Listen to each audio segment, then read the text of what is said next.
Bon. Bon, mesdames, messieurs et mes chers amis, merci d'être venus très très nombreux pour écouter notre ami Robert Vinas. Alors je ne sais pas s'il faut présenter Robert Vinas, je crois que tu es bien connu à Bagnols, puisque tu es venu, revenu et revenu, et tout ce que tu fais est toujours très intéressant, comme tout ce qui se fait ici d'ailleurs.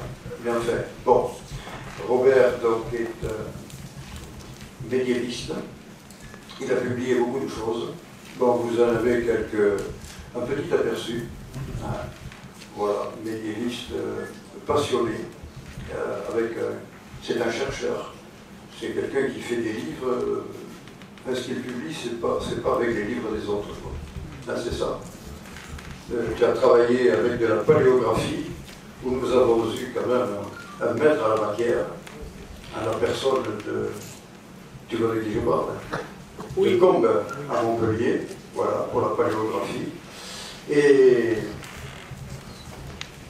Robert est un travailleur extraordinaire, parce que pour produire tout ça, il faut dire qu'il ne le fait pas tout seul. Il faut associer évidemment son épouse Agnès, qui a de multiples talents. Et puis je dirais que surtout Robert est un très très grand ami. Voilà. Alors encore une fois, merci d'être venu à Bagnols, où tu vois, l'accueil se passe le commentaire. Sans dire, merci Robert.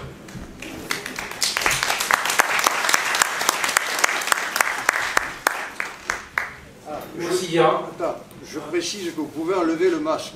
À partir du moment, voilà, dernière disposition. Si vous gardez les distances par rapport au vous pouvez tomber le masque. Et vous gardez les distances. Et gardez les distances. Non, vous pouvez garder les distances. Excusez-moi de la préciser. Pour la peste, c'est bien. Oui, d'accord. C'est pas comme la peste, le Covid, mais ça va vite. Hein. Donc, cette conférence a une histoire, c'est la première fois que je la ferai ici, à Bagnols. Vous avez droit à entraîner une conférence. Je l'avais proposée au mois de septembre au rendez-vous de Saint-Estève, au théâtre de l'État. Et ils ont eu peur. Ils ont eu peur. Oh, ils m'ont dit, un tel sujet, en pleine Covid, ça va épouvanter les gens. Surtout, vous allez présenter, vous allez montrer des images horribles. Vous en avez une là-bas. Et je l'ai proposé à mon ami Jean Garrigou. Il m'a dit non, on veut. Les gens de Bagnols sont plus costauds que ceux de Saint-Estève. Donc, vous pouvez venir. Voilà. Et j'ai le grand plaisir, quand je reviens à Bagnols, de vous retrouver tous et de retrouver mon ami d'enfance, Jean-Pierre Parère, qui est là-bas, à gauche, avec qui nous avons fait tellement de bêtises à Poyestre où nous avons passé notre enfance. Ce qui nous remplit de joie chaque fois qu'on se rencontre. Bon, revenons au thème de la peste. Cette image, elles sont toutes signalées, est une image pas contemporaine, puisque c'est une image tirée de l'œuvre de Bruegel l'Ancien et qui est au musée du Prado à Madrid. La peste est réapparue en Occident au XIVe siècle. Fait nouveau et exceptionnel, ça a donné une pandémie mondiale, un cataclysme de longue durée sur une vaste échelle géographique. Elle a duré 5 ans, de 1347 à 1352, avec de nombreuses répliques.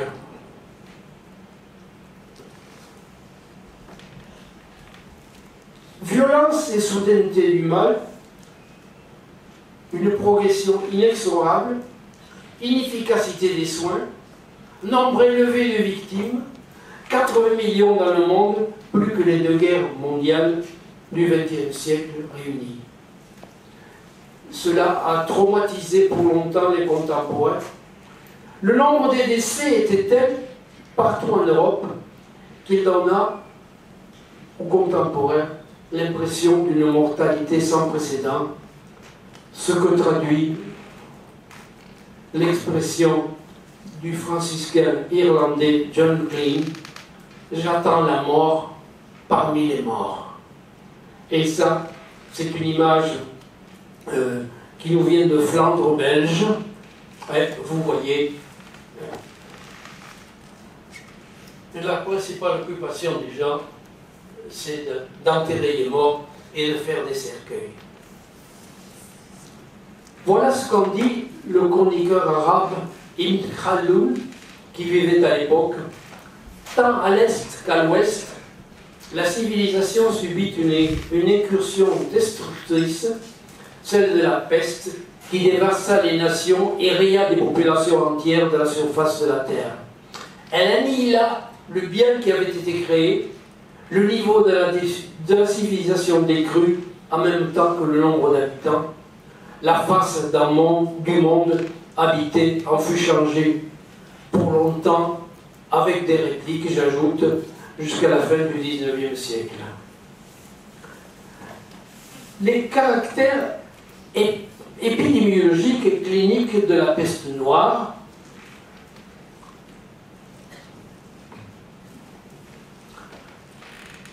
voyez ce sympathique animal?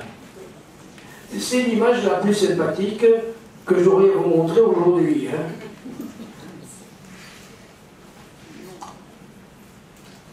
Il faut attendre 1894 pour qu'Alexandre Yersin, un savant franco-suisse, disciple de Pasteur, identifie à Hong Kong le germe responsable et le rôle des rats dans sa propagation. Une épidémie de peste fait donc intervenir une bactérie, des rongeurs, des puces et des hommes. Elle associe forme bubonique qui survient après la piqûre d'une puce infectée et forme pulmonaire contagieuse d'homme à homme. La mort intervient généralement dans les 3 jours. Au XIVe siècle, et c'est pratique, on cherche les bubons, ces ganglions qui poussent sous les aisselles. Lorsque les capacités de filtration des ganglions sont dépassées, le bacille se répand dans la rate, le foie et les poumons, alors l'issue est fatale.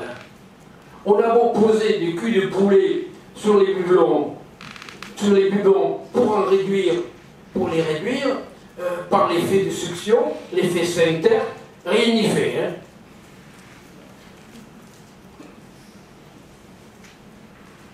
L'apparition de la peste en Occident et sa diffusion. Selon les chroniqueurs arabes, Ibn Khaldoun et Ibn Kadima, elle vient de Chine, qui a perdu, à cette époque, 1/3 de sa population, soit 35 millions d'habitants, on a pu calculer. Elle atteint les rives de la mer Noire en 1346, avec les invasions mongoles. C'est là que va se jouer le futur drame de l'Occident. Le comptoir génois de Kaffa, sur la mer Noire, est assiégé par les Mongols, mais leur résiste. Le chef des Mongols décide alors de se lancer dans la guerre bactériologique et, à l'aide de machines de guerre, il jette dans la ville de Kaffa des cadavres de pestiférés, provoquant une épidémie chez les habitants. Au même moment, des navires génois quittent le port en emportant le fléau dans leur cargaison de blé. C'était l'époque où les pays d'Europe occidentale sont confrontés à des situations climatiques difficiles. Un petit épisode froid et humide, des disettes, des troubles politiques, début de la guerre de 100 ans entre la France et l'Angleterre, couronne d'Aragon au milieu de la guerre entre les royaumes d'Aragon et de Majorque, la peste n'arrive pas dans un ciel serein. C'est dans ce contexte que les galères génoises transportant du blé russe font escale à Péra, le comptoir génois de Constantinople, où la peste se déclare en décembre 1347. Refoulées de Gênes, elles atteignent Marseille le 1er novembre 1347.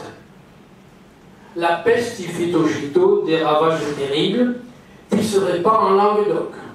Elle atteint Narbonne en mars, puis rapidement Perpignan et Gérone, où l'épidémie fait des ravages dès le mois d'avril. Pourtant, on avait été averti par une lettre d'André Benoît, viguier du comte Émery de Narbonne, qui écrivait au Jurat de Narbonne en date du 7 avril 1348 et qui les informait qu'une mortalité venue de Roumanie a emporté le quart de la population d'Avignon jusqu'à Narbonne et Carcassonne. Vient immédiatement la thèse ou l'hypothèse d'un complot, parce qu'il faut un complot, hein, dont on n'accuse pas encore les Juifs. Ça viendra. Et qu'est-ce qu'il dit, le père Benoît? Que les gens ont déposé des poisons en plusieurs endroits, qu'ils ont été pris, et quand on leur a demandé à l'instigation de qui ils avaient agi, que ce sont des pauvres gens et des mendiants étrangers qui ont répandu des poisons dans les eaux, les maisons, les églises et la nourriture pour tuer. Qu'ils ont été soumis à la torture et que certains ont avoué qu'ils agissaient sous l'action d'ennemis du roi de France. Que 4 d'entre eux, les malheureux, ont été exécutés à Narbonne, 5 à Carcassonne et 2 à la Grasse. Puis vient l'hypothèse astrologique. Des gens du pays assurent que c'est aussi à cause de l'action néfaste de 3 planètes dominantes, Jupiter, Saturne et Mars. On dit ça aussi aujourd'hui. Hein. Ils avertissent les jurats que la maladie est contagieuse et que les serviteurs, les parents et les familiers meurent généralement dans les 3-4 jours. Désormais, la maladie est incontrôlable et envahit la Catalogne entière. Et ça a été étudié par 2 savants, Christian Guilleret pour Gérone et Émery pour Perpignan. Donc, je vous donne d'abord le résultat des études de ces 2 savants. À Gérone, l'épidémie arrive dans sa phase aiguë en mai. Elle a donc mis à peine un mois pour arriver de Narbonne par Perpignan. Mais elle se prolonge en juin et juillet où elle fait rage. On peut estimer qu'elle a commencé vers le 15 mai pour s'arrêter vers le 10 août. Ces 2 mois de peste semblent caractéristiques des pays méditerranéens où l'épidémie bat son plein à la fin du printemps, au début de l'été. Guilleret l'a étudié à travers les testaments, puisqu'il y a des gens qui meurent, tous les autres autour font le testament, surtout quand ils se sentent malades. Hein.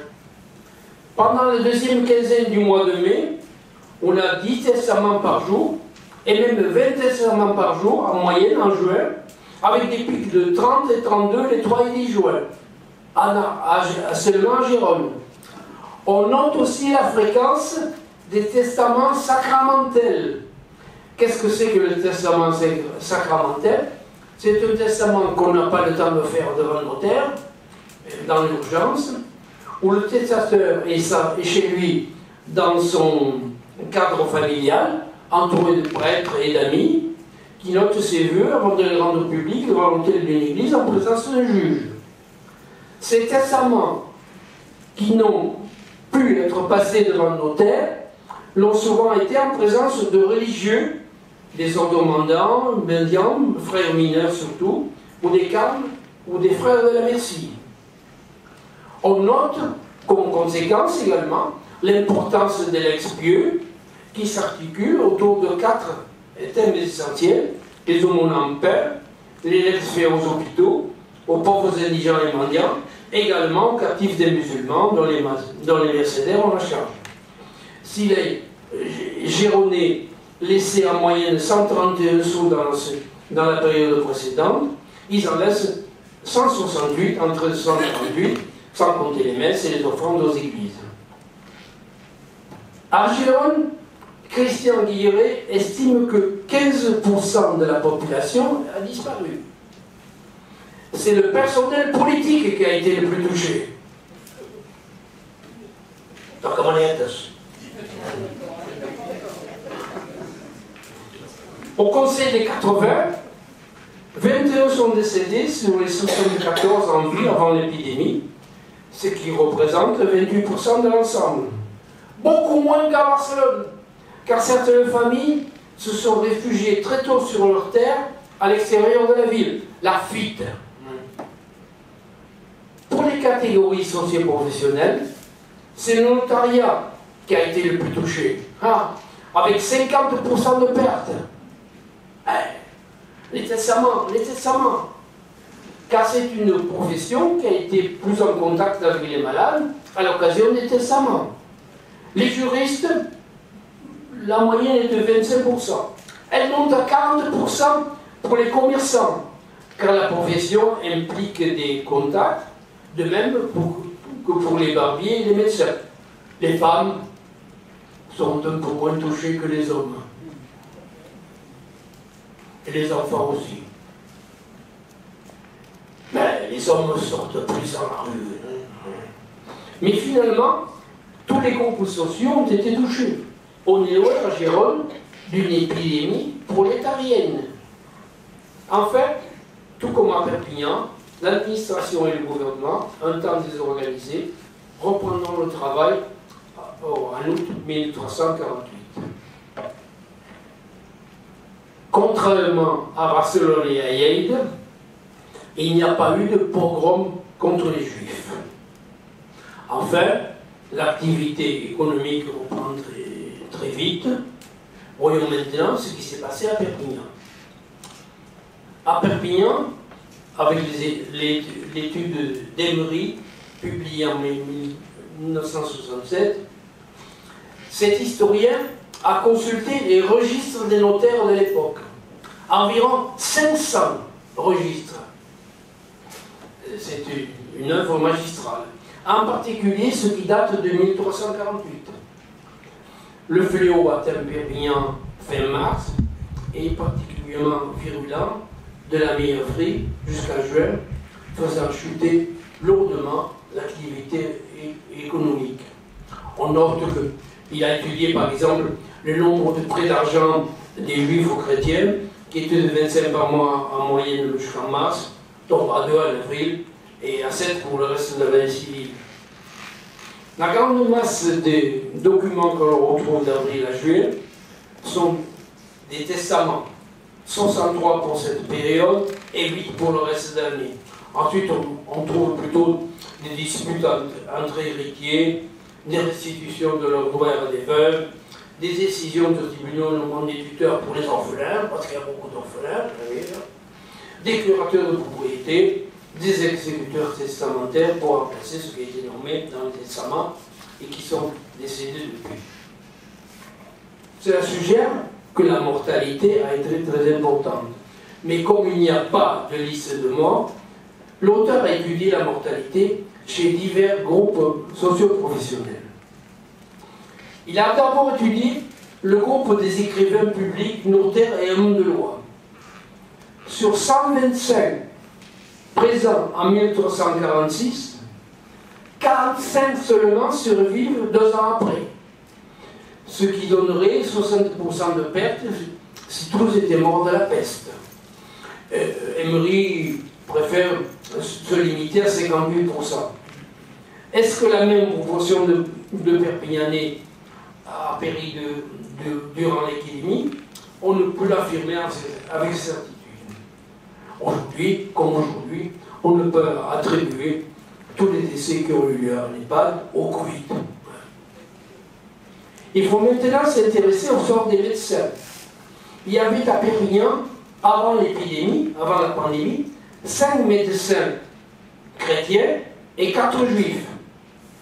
Après, il ne reste qu'un juif et un chrétien. Quant aux barbiers et chirurgiens, il n'en reste plus qu'un sur 18. Vous voyez maintenant les religieux. Les prêtres de la paroisse Saint-Jean ne sont plus que 17 sur 40. Mais que dire des religieux qui vivent en communauté? Toutes les communautés ont été ce qu'on appelle aujourd'hui des clusters. Des Augustins, il reste 5 sur 20. Des Carmélites, 7 sur 11. Des Dominicains, 5 sur 20. Des Franciscains, 8 sur 15. Au total, il reste 25 religieux sur 66. Donc, plus de 62% de pertes. Donc, c'est une catastrophe auprès de laquelle la pandémie que nous vivons aujourd'hui, c'est de la petite bière. Si peu à peu les marchands réapparaissent, leur activité se résume au couvrement des dettes d'avant l'épidémie. Les ventes sur le marché local ne reprennent pas avant la fin de l'année. Et le recrutement d'apprentis pour les industries textiles, particulièrement florissantes à Perpignan, ne reprendront que 2 ou 3 ans plus tard pour remplacer ceux qui seront décédés. Donc l'épidémie a provoqué à Perpignan une dislocation provisoire de l'activité économique. Partout ailleurs en Europe, les signes de désintégration de la société ne manquent pas chez une population terrifiée. Les gens qui le peuvent fuient de place en place.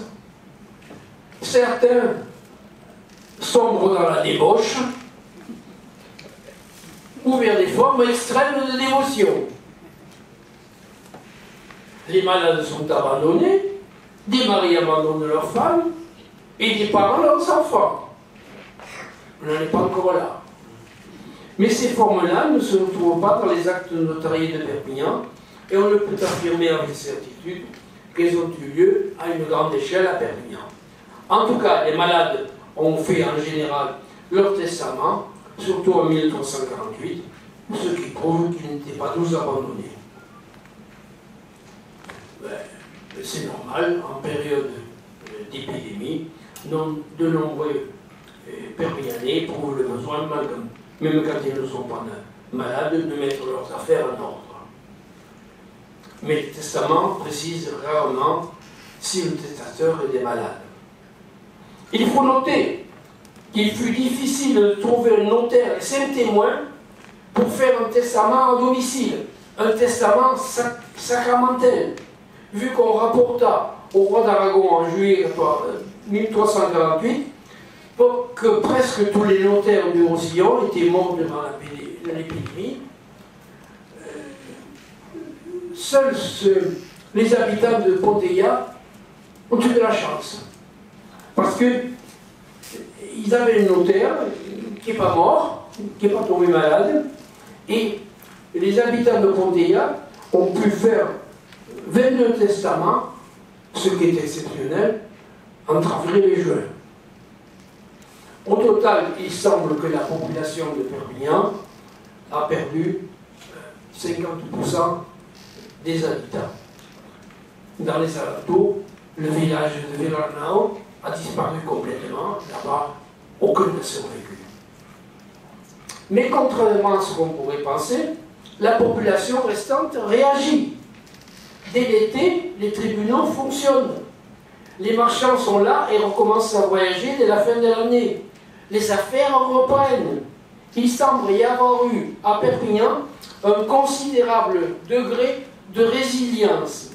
Et Emery conclut que l'organisation sociale a résisté à l'épreuve et qu'elle fonctionne, ce qui n'a pas été le cas, loin s'en faut, ailleurs. Voyons maintenant les réactions collectives et individuelles pour faire face au fléau. Comment réagissent les populations et les gouvernements à un fléau qui est annoncé de ville à ville, par courrier et surtout oralement par les marchands et les voyageurs?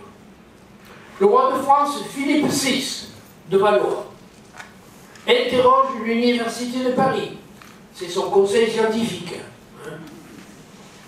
Le compendium des épidémies. Et ce conseil scientifique lui dit que le peste étant un phénomène universel, il faut donc qu'elle vienne de l'univers. Elle est due à la conjonction de Jupiter, Mars et Saturne. En conjonction observée en mars 1345. Mars étant la planète de la guerre, qui annonce les désastres. Jupiter, la planète chaude, associée à tout ce qui pourrit. Saturne, la planète des morts. Quand les trois brillent ensemble, la situation est terrible. C'est donc l'astrologie qui est censée donner l'explication.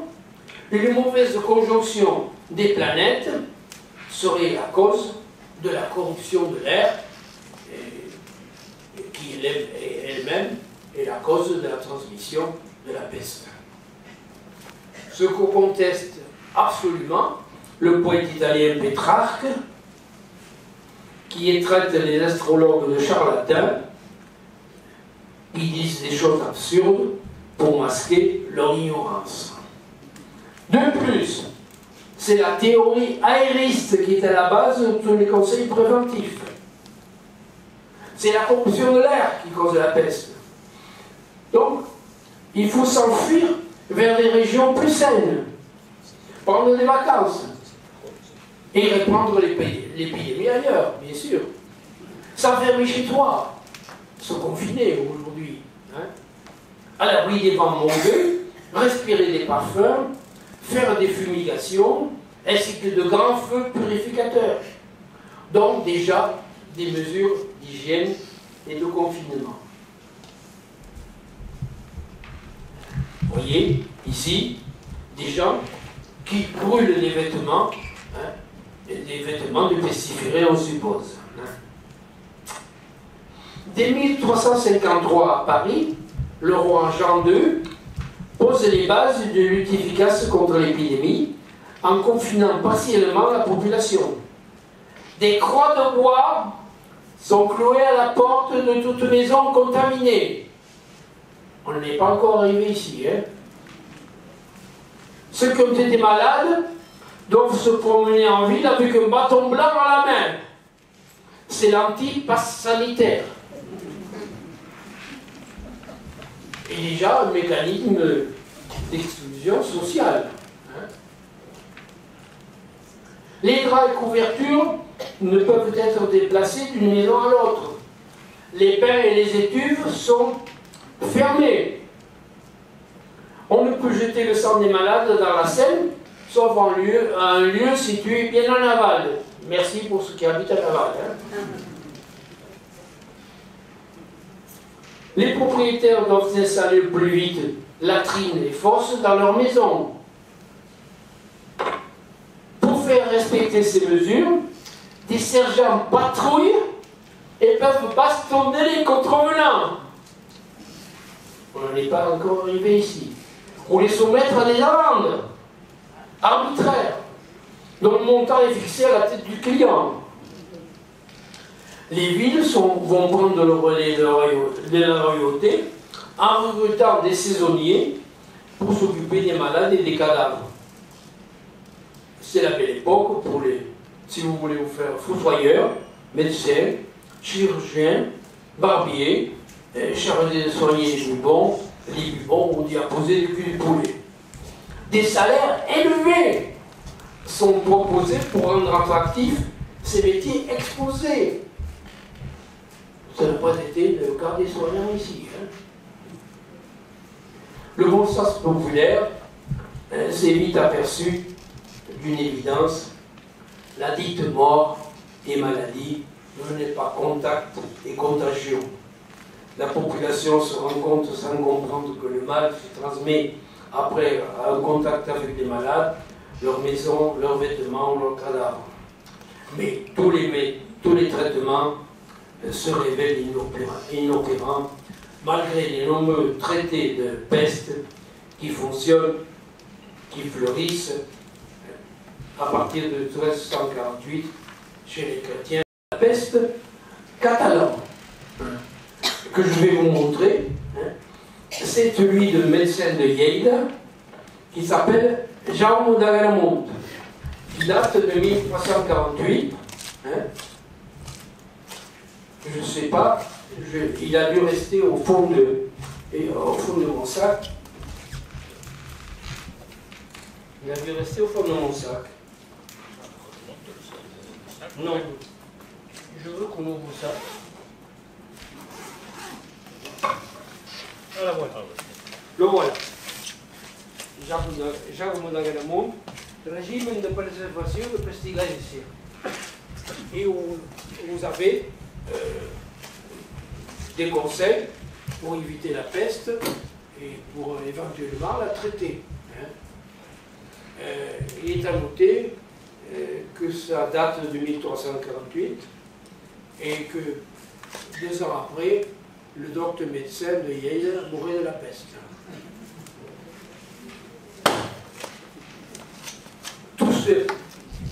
Tous ces textes que je cite, les textes d'Emery, de Guiré et de Jaume d'Agramunt, sont en ligne sur Internet. Et vous pouvez les retrouver tous. Et de même le Décaméron de Boccace. Car c'est la méconnaissance des règles élémentaires d'hygiène qui l'explique. Toutes les mesures sont prises non pour combattre un péril microbien inconnu à l'époque, mais pour lutter contre la corruption de l'air. Pourtant, certains États réagissent, surtout les Italiens. La République de Venise a nommé, dès le 30 mars 1348, un conseil sanitaire. Milan prendra un peu plus tard des décisions drastiques pour isoler sa région. C'est à Venise qu'on créa plus tard les lazarets, où les gens devront rester en quarantaine. Mais au début, c'est la panique et la fuite vers des lieux que l'on espère plus cléments. La cour d'Aragon devient alors itinérante, transportant le virus partout où il s'installe. Personne n'est épargné. La reine Marie de Portugal, deuxième épouse du roi Pierre le Cérémonieux, est emportée. Mais également une fille et une nièce du rat. Car les puces et les rats sont partout. Et leur rôle est ignoré des contemporains. Explication. Dans une société croyante et superstitieuse, l'origine du fléau ne peut être que surnaturelle.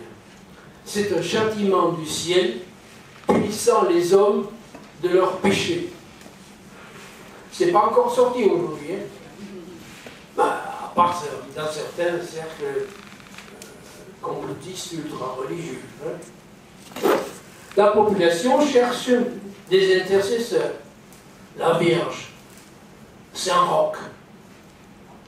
Si les rassemblements et les cortèges funèbres sont parfois interdits, en revanche les prières, les supplications, les processions propitiatoires se multiplient dans les villes et les campagnes de l'Occident.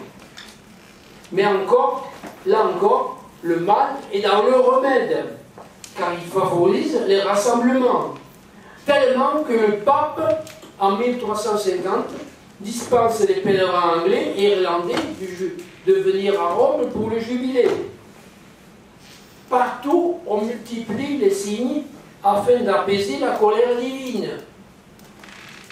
Dans les territoires de la couronne d'Aragon, donc en Roussillon, on interdit les jeux.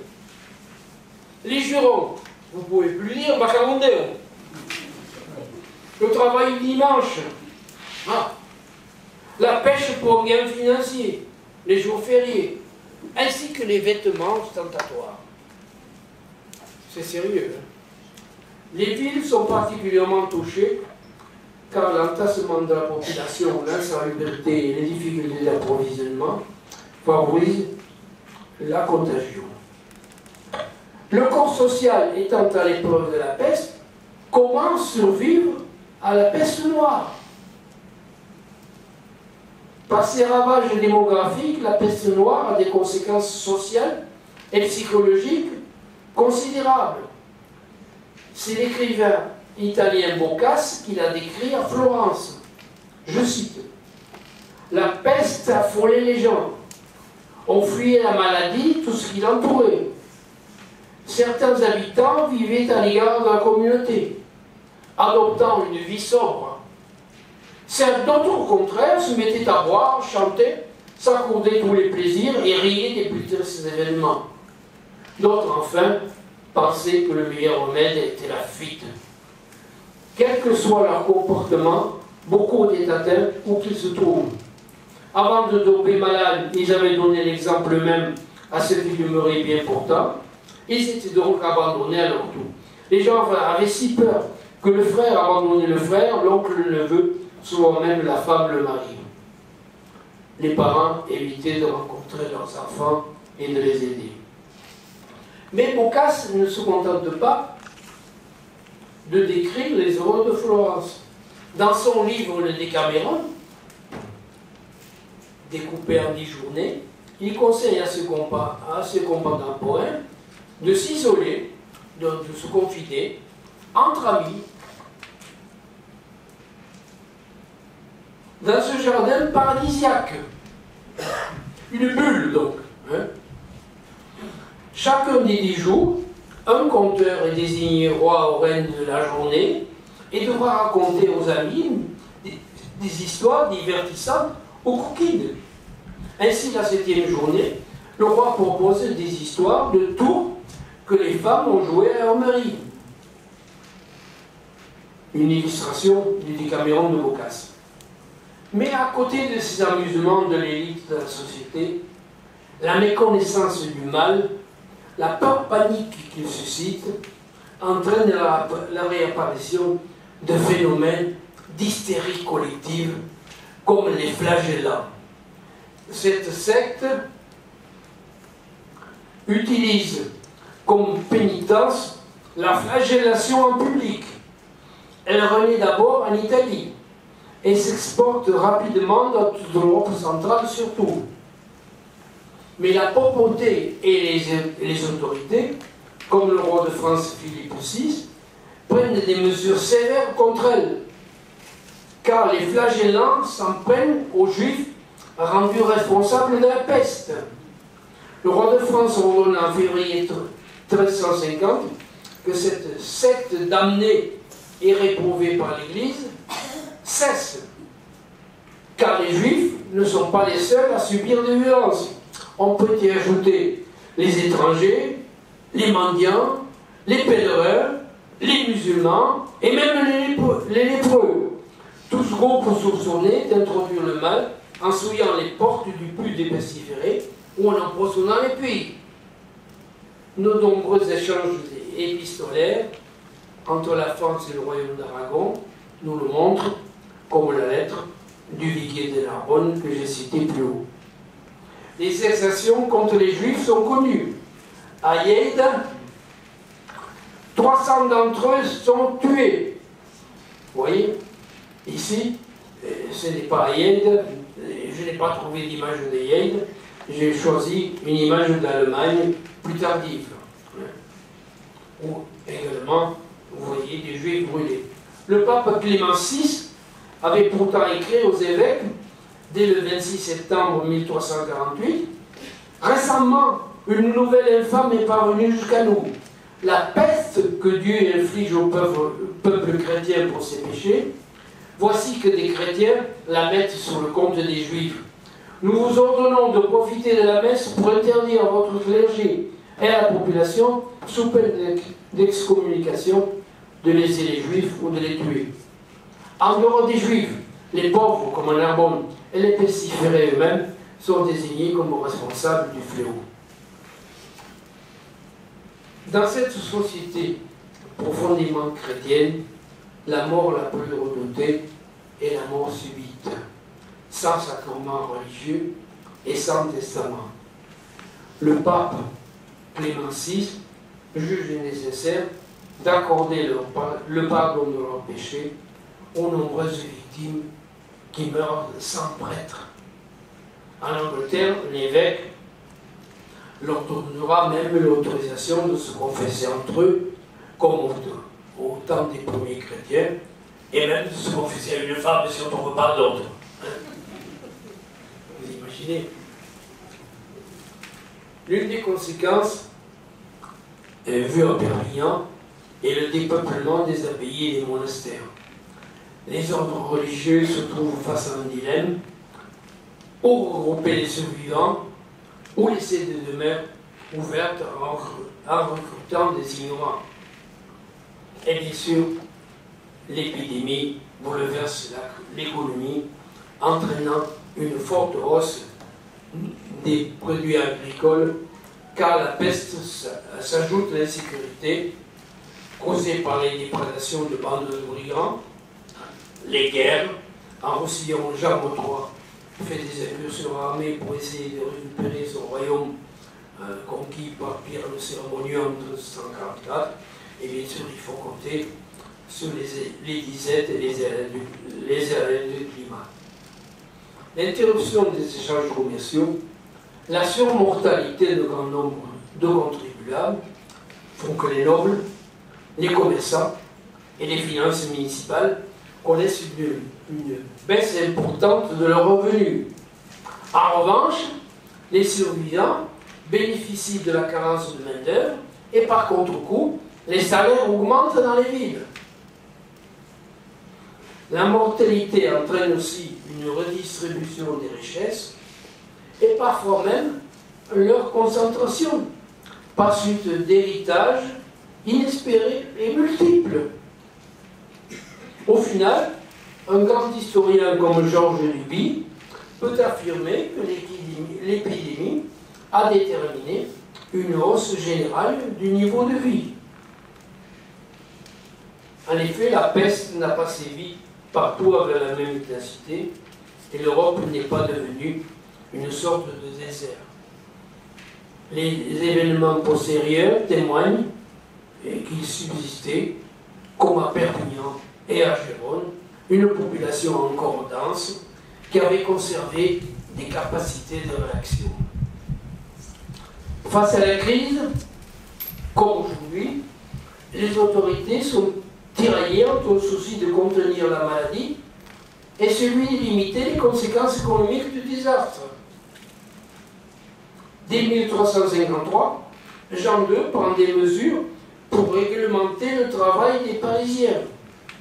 Or, il ne s'agit pas encore de prioriser les secteurs essentiels comme aujourd'hui, mais moyennant quelques précautions élémentaires, les tailleurs de pierre, les maçons et les couvreurs continuent de se rendre sur les chantiers, anticipant les directives de notre ministre Muriel Pénicaud.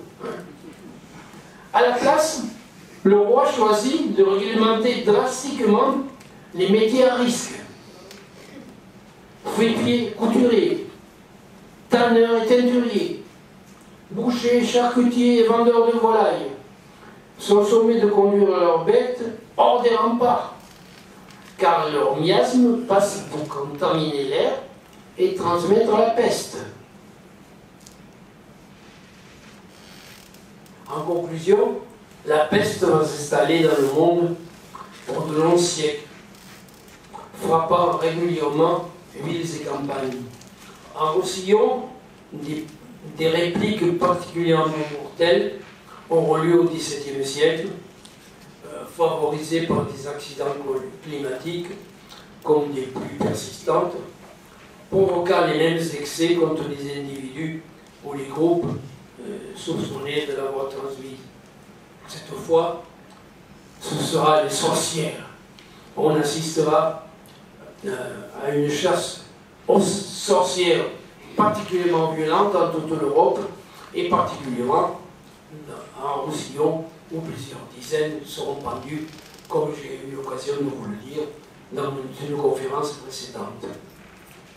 Pourtant, à partir du XIVe siècle, les hommes vont s'organiser Ainsi naîtront les règlements de santé, des pratiques comme l'isolement des malades, les quarantaines, les lazaret ou le parc les pestiférés ou ceux qui peuvent transmettre la maladie.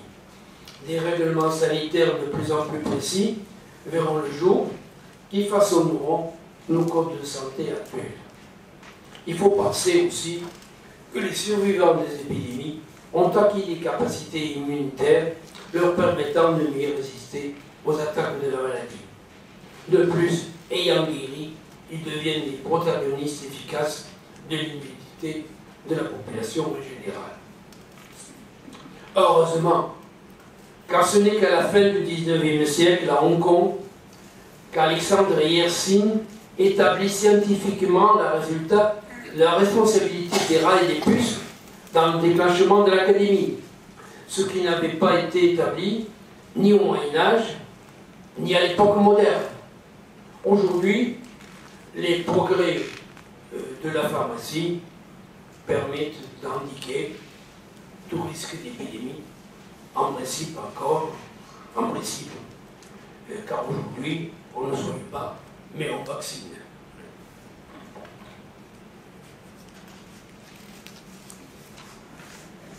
Je n'ai pas parlé des répercussions dans le domaine intellectuel et artistique, car il faut attendre quelques années pour qu'elles se manifestent, ce qui sera le cas au XVe siècle. La pandémie permettra l'éclosion d'œuvres marquées par la présence obsédante de la mort, telles les célèbres danses macabres,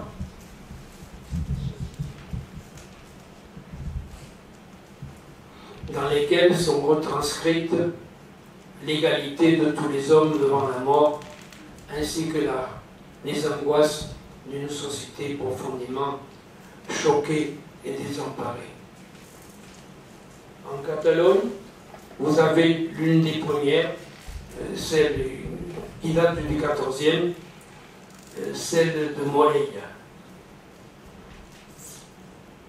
L'image idéalisée de la mort est remplacée par un sinistre et macabre réalisme dans la représentation des cadavres. La pensée de la mort s'est introduite partout dans de nombreuses décorations d'édifices civils, religieux et même privés.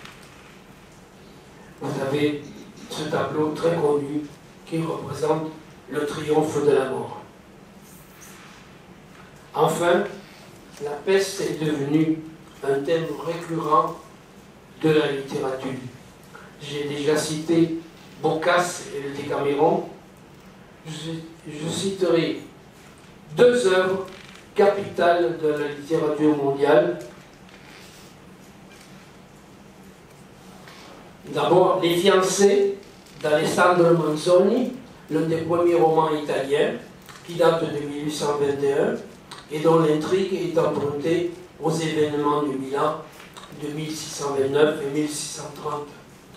Les fiancés, après des aventures extraordinaires, se retrouvent une fois vivants tous les deux à la fin de l'épidémie. Enfin, La peste de Camus, datée de 1972, dont l'intrigue est située dans la bulle d'Oran de 1945. Si vous n'avez pas lu ces deux livres, lisez-les ou relisez-les. Merci de votre attention.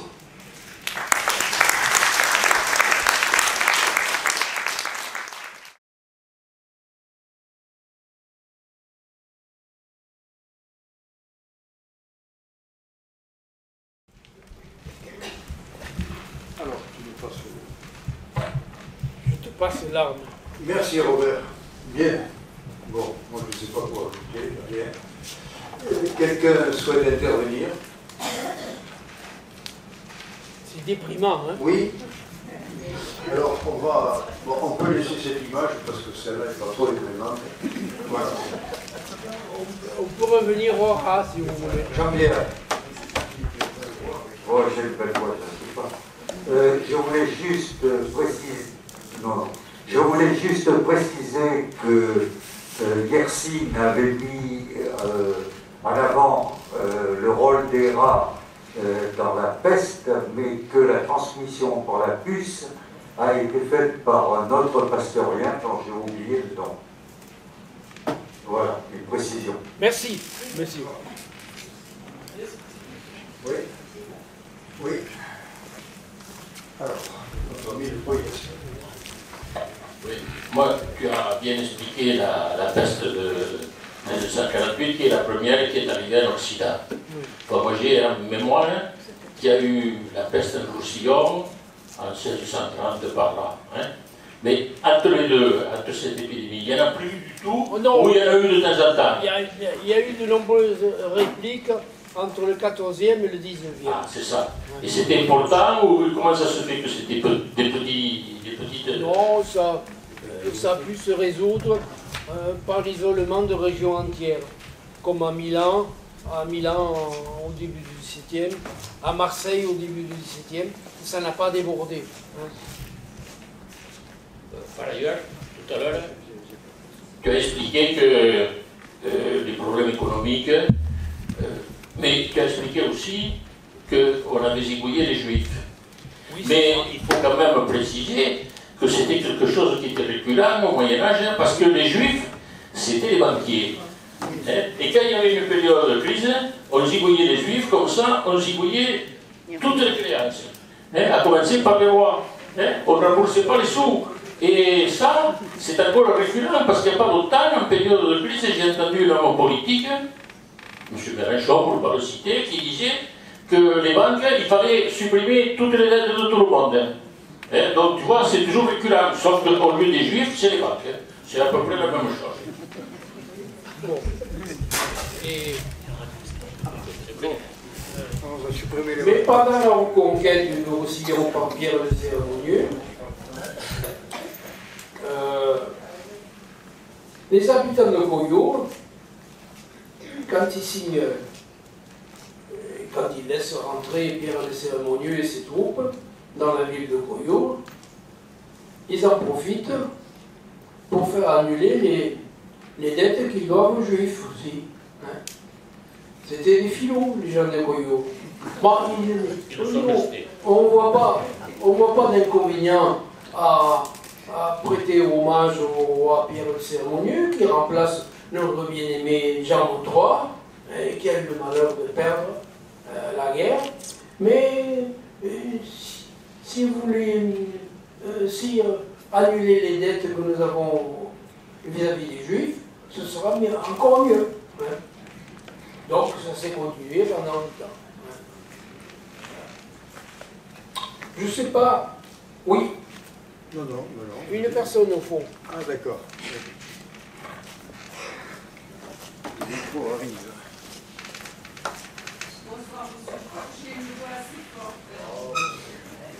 Non, vous n'avez pas une voix assez forte. Surtout derrière le masque. Monsieur.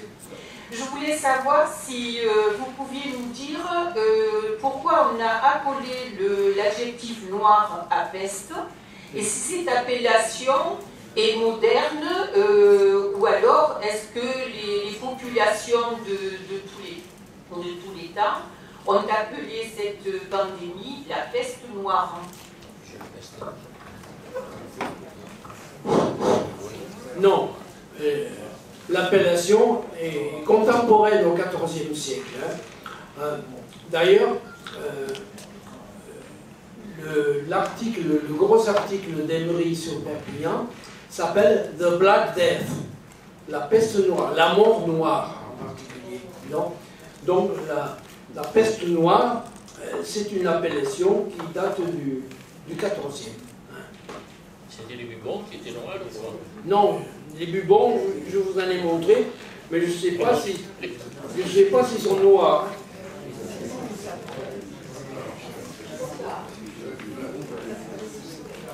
On les faisait sucer par des culs de poulet. L'effet sphincter, vous savez, c'était censé soutirer le pus des bubons. Quand on avait les bubons, on était foutu. Hein. Je vais donner une précision précision, je ne sais pas si elle est exacte, mais d'après ce que j'avais lu, on a 3 formes de peste. La peste bubonique, la peste pulmonaire et la peste septicémique. Et il semble que lorsque les gens faisaient une peste septicémique, des taches noires apparaissaient sur la peau, d'où, d'après ce que j'ai lu, le terme de peste noire vient de là. Voilà. C'est possible, c'est possible, mais en général, on ne parle de peste bubonique au Moyen-Âge et de peste pulmonaire. Hein, ici. Il y a Pastoureau qui a écrit justement un livre sur le noir. Oui. Et à l'époque du Moyen-Âge, tout ce qui était noir était néfaste. Les corbeilles, les corneilles noires, et on les clouait. Donc c'est aussi une couleur qui était très porteuse de sens. Funeste. Funeste, voilà. C'est bien sûr.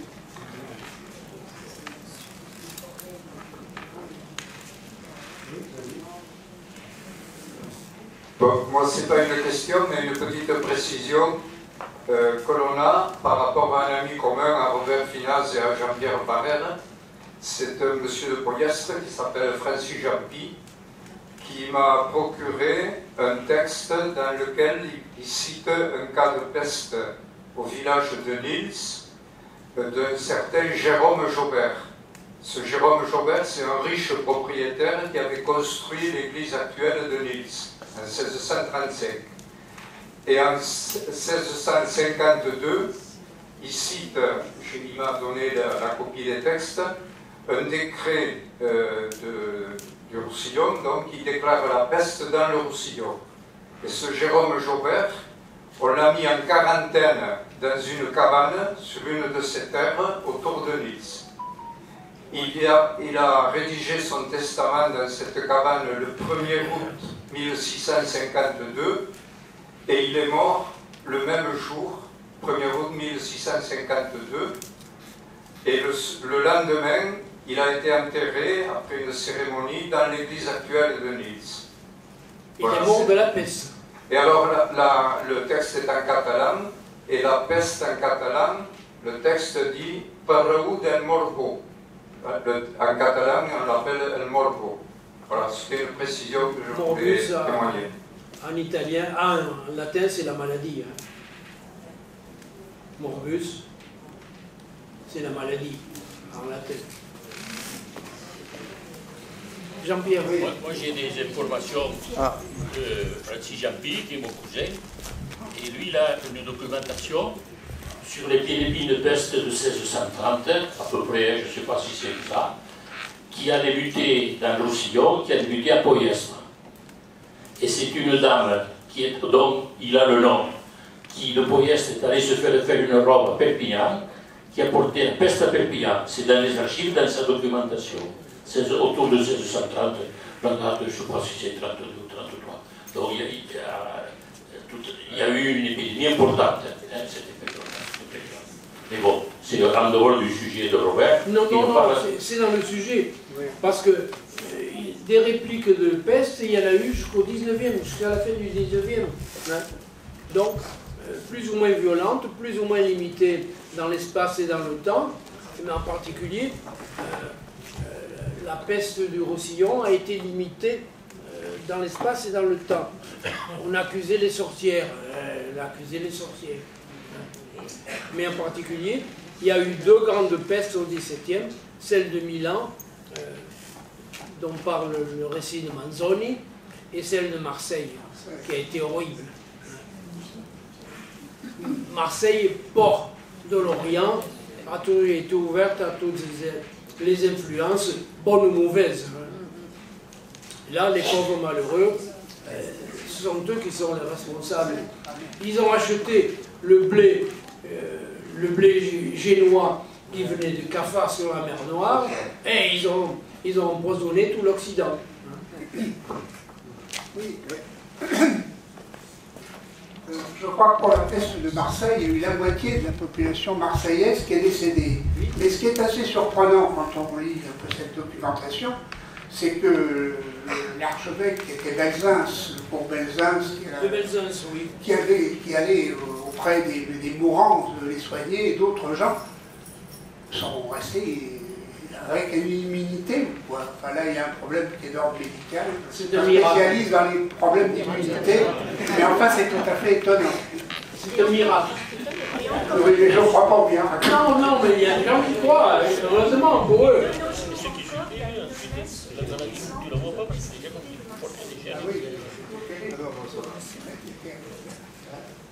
La peste de Marseille, ça a été terrible, mais ça a été limité à Marseille et aux environs.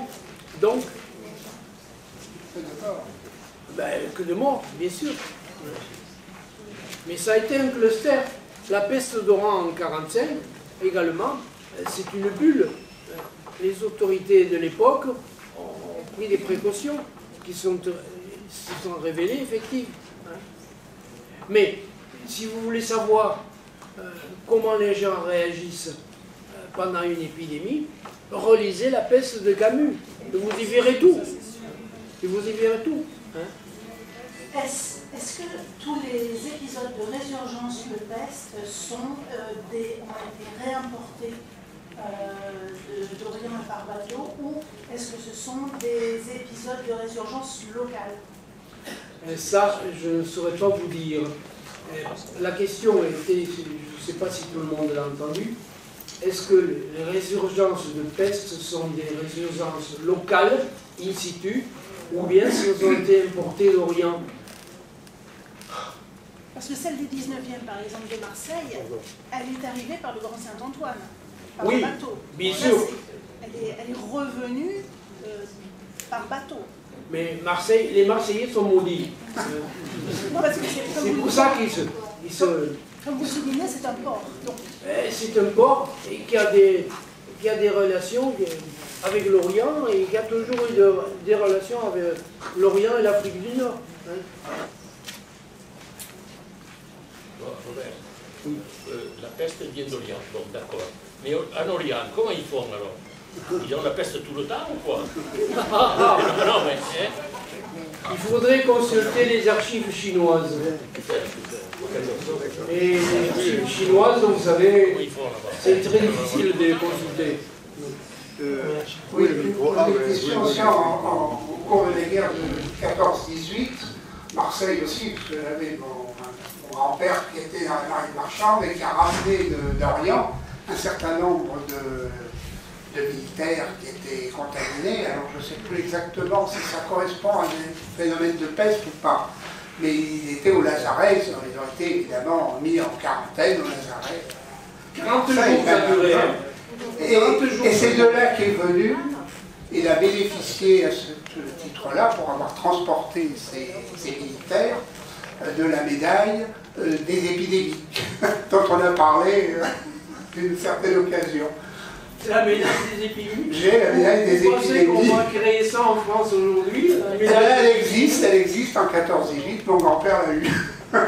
Mais aujourd'hui, j'ai entendu parler qu'on devait décorer les soignants de la médaille des épidémies. Je crois qu'ils n'ont pas été très... Non, ils n'ont pas été très contents. Ils auraient préféré des augmentations de salaire. Bien. Bon, ben je crois que... Oui, encore? Oui? Non, bon. Il y a deux lazarets par là, à Collioure, Oui. en direction de Portland, et un à Cerbère. Ils datent de quelle époque? Ah, ça, je ne saurais pas vous dire. Il y a deux lazarets à Collioure et à Cerbère, dans les avions de Cerbère. Quelqu'un sait-il de quelle époque ils dateraient, ces lazarets? À 7, il y en a un qui a été construit en 1900. À 7, il y en a un. Oui. Mais c'est un port. Il n'a jamais servi de lazaret. Ils ont eu de la chance. Et ça s'appelle toujours le lazaret. Et c'est Bien. il y a une petite chapelle, on a dit que c'était une ancienne, j'avais vu quelque part que c'était une ancienne lazaret.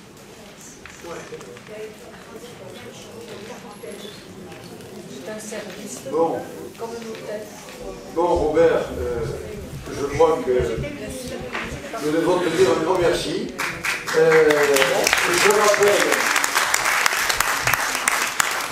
rappelle quelques-uns de ces ouvrages que Robert a apportés. Si vous ne les avez pas, vous pouvez vous les procurer. Il y a certains... La compagnie catalane à l'Orient, la traduction en catalan, il est épuisé. Bon, mais en catalan, il n'est pas épuisé. La croisade de 1285 en Roussillon et Catalogne, le procès des Templiers, dont tu nous en parlais il n'y a pas longtemps, l'infâme Ferrand de Majorque, et puis surtout, le dernier, le livre des faits, Jean Ier le Conquérant, voilà, aux lettres gothiques, voilà, dans une collection de poche. Voilà. Il n'est pas cher celui-là. Et il n'est pas cher. Voilà.